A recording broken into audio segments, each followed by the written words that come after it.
नमस्कार, स्वागत आहे तुमचं आजच्या नवीन व्हिडिओमध्ये। तर आज आपण सुरणाच्या कापची रेसिपी पाहणार आहोत। अगदी फिश फ्राय सारखी होते। तर त्यासाठी असे सुरणाचे काप करून घेतले, त्यात थोडीशी हळद, मीठ आणि चिंच घालून उकळवून घेतले, थोडे शिजवून अर्धवट।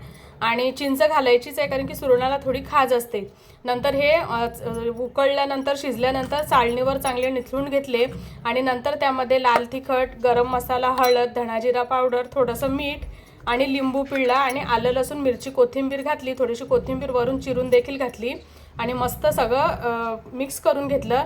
आणि रव्यामध्ये थोडंसं मीठ आणि लाल तिखट घातलं आणि ते जे काप आपण मॅरिनेट करून ठेवले होते त्यांना थोडंसं रव्यामध्ये घोळवून असे फ्राय करून घ्यायचे, शॅलो फ्राय। एक बाजू चांगली खरपूस करायची आणि दुसरी बाजू पण छान तेलामध्ये खरपूस करून घ्यायची। उलटपलट करून मस्त हे सुरणाचे काप फ्राय करून घ्यायचे। अगदी सोपी रेसिपी आहे आणि खायला पण तितकेच चविष्ट होतात।